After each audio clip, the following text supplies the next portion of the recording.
Hello again, Great Danes. In this lesson, we'll be looking at the heating of the atmosphere. Again, terminologies are very important. You need to understand and know the concepts and be able to define them in any test or exam. You should be able to know them exceptionally well. So let's have a look at the terms involved with the heating of the atmosphere. Firstly, you have temperature.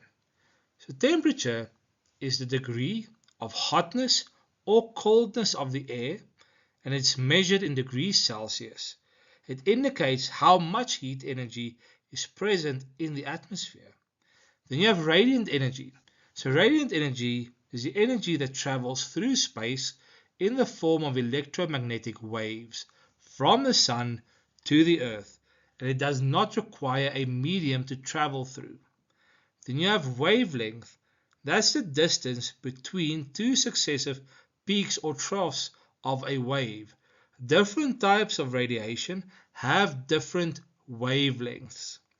Then you have insolation.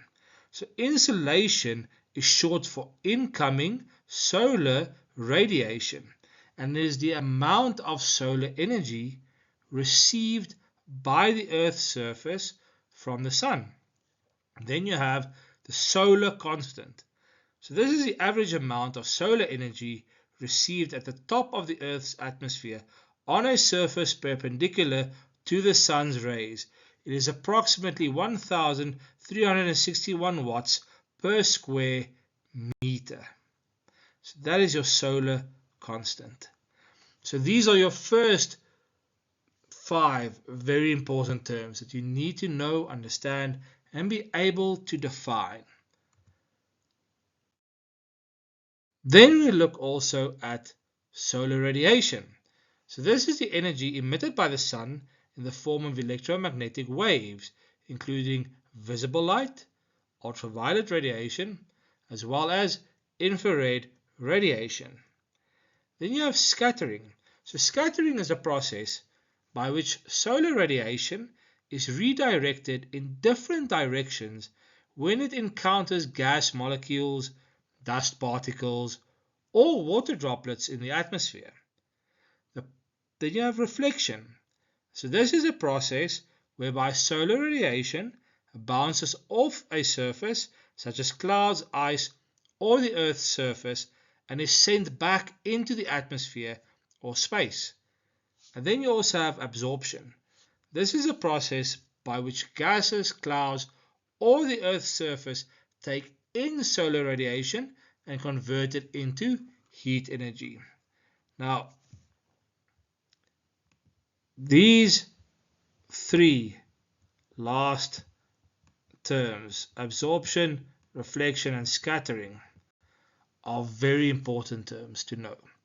You truly need to know these terms moving forward and know it well, because they do come up along with insolation quite frequently when you are asked questions about the heating of the earth.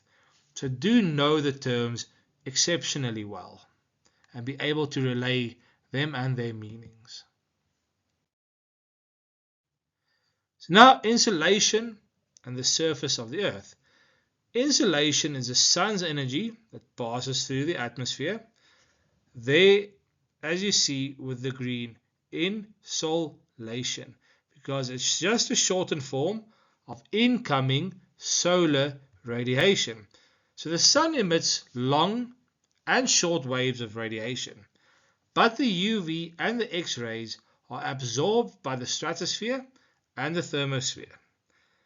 So it would look something like this. Also, this picture is extremely important for you to know. You might be given a picture similar to this and be asked to label it. Where's the absorption, the reflection, the scattering? Where's the solar constant? Where is the insolation? Where is the troposphere, stratosphere? Whatever the case may be, it's important that you familiarize yourself with a picture such as this. Now, this image was taken from the Focus Handbook on page 89. but it is a very good idea to familiarize yourself with this and understand what is happening within this picture and be able to explain this picture as well. It will take you very far in any exam you write if you are asked any questions about insolation, scattering, absorption, and reflection, heating of the atmosphere, to know what is happening in a picture like this. So now, our next aspect we look at is, how is this heat in the atmosphere transferred? How is it moved from one place to the next? So now you have convection, conduction, and radiation. Firstly, convection. So these are currents that are created when there are differences in temperature and a density within a fluid. So an example would be on the sun, you have convective currents that swirl around until they pass through the photosphere. On Earth, it would be something like cooling yourself by using a fan. So that is an example of convection. So it's currents that are created when there's a difference in temperatures and density within a fluid. Then you have conduction. So conduction is the transfer of heat by direct contact between two materials with different temperatures. So it's not applicable to the sun. It doesn't have a solid surface. It's a ball of gas. But now on Earth, it would mean that heat is lost through an exterior house wall. Then you have radiation. So radiation is a movement of heat waves. So if you look at the sun, for example, that would be the way energy from the sun's core moves to the sun's surface. On Earth, as an example, would be cooking food in a solar oven. That's a movement of heat waves. So convection, conduction, and radiation are three ways in which heat is moved around, is transferred. That's why we speak of the transfer of heat in the atmosphere. These are your three ways in which heat is transferred. You have convection, conduction, and radiation. So conduction, again, is a transfer of heat energy from one molecule to another as a result of contact of the molecules. Air is a poor conductor of heat. Conduction is the main way in which the atmosphere closest to the surface of the Earth is heated. Remember again, that layer is the troposphere. It's a layer of the atmosphere closest to the surface of the Earth. It's the very first and lowest layer.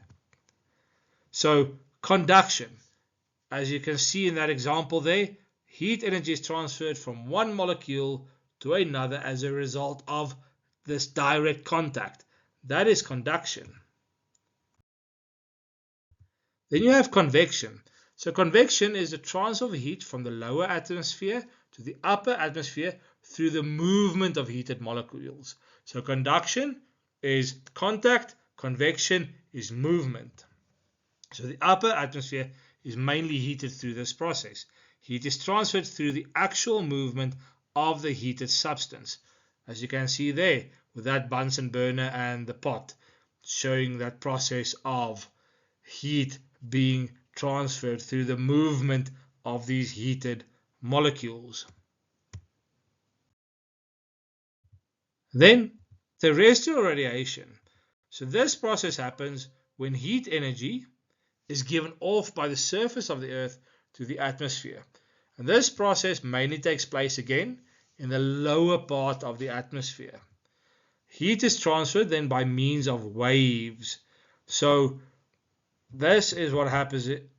Heat energy is given off by the surface of the Earth back to the atmosphere. And it occurs here in the lowest part of the atmosphere.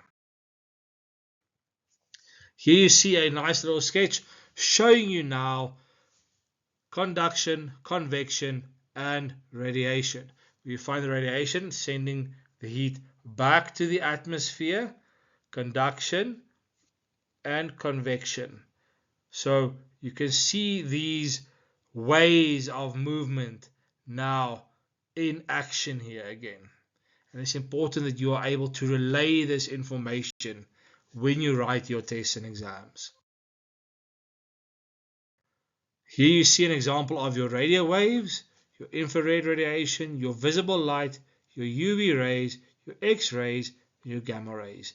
These are all your different types of incoming solar radiation. Now, let's look at exactly what it means when they speak of these long waves and short waves. So long waves mean they contain less energy. This would be something like infrared light. So once in the Earth's atmosphere, clouds and the surface absorb the solar energy, the ground heats up and re-emits energy as long wave radiation in the form of infrared rays. So the Earth emits long wave radiation because the Earth is cooler than the Sun and therefore has less energy available to give off. So it emits it back in the form of long wave radiation. Then your short waves contain large amounts of energy, very large amounts of energy. So solar energy enters our atmosphere as shortwave radiation in the form of ultraviolet or UV rays and visible light.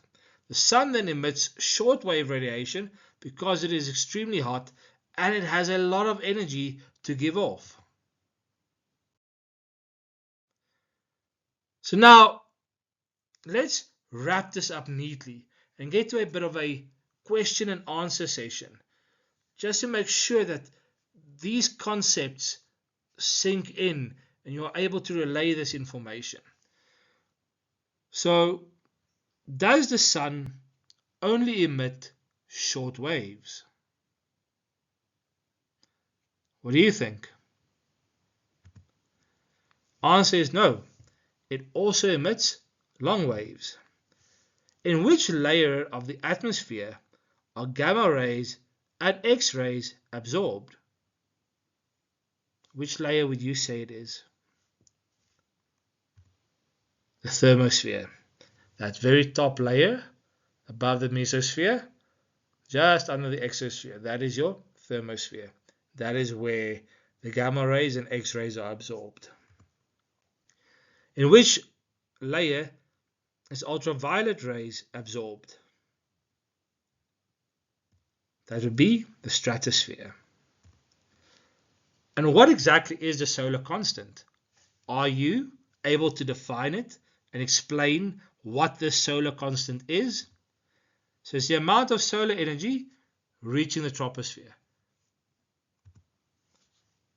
Name 3 ways that 53% energy is lost in the troposphere. Can you remember those 3? Can you remember those 3 that I said you must focus on? Scattering, absorption, and reflection. What causes scattering? Dust and air particles. What is responsible for reflection? Clouds.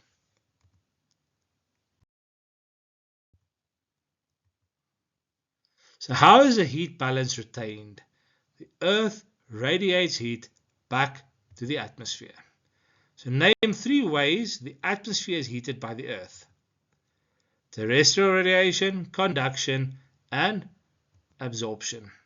What is terrestrial radiation? Energy radiated from the Earth. Which type of waves are radiated by the Earth? So again, would this be your long or your short waves? Which type of waves are radiated by the Earth? Long waves. Remember, because there's less energy, because the Earth is cooler than the Sun.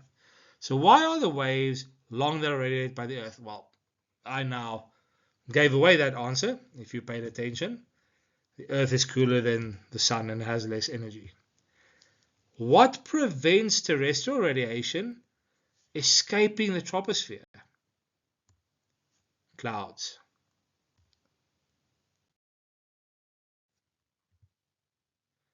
At which time does terrestrial radiation take place? Mostly at night. Again, conduction. Remember, conduction, convection, radiation. Are you able to define and explain their differences and discern the difference between these?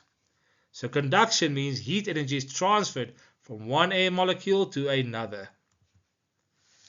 Why are only the lowest layers of air heated by means of conduction? The surface of the earth is warm during the day and it heats only the air close to it, and because air is a weak conductor of heat. What is convection? Vertical movement of air that transfers energy to higher altitudes, mostly in the late afternoons and especially in the tropical areas. What is advection? So here's a term that might throw you a bit of a curveball. What is advection? It's the horizontal air movement. When air rises, a low pressure forms on the Earth's surface and air moves from the sides to fill in the vacuum.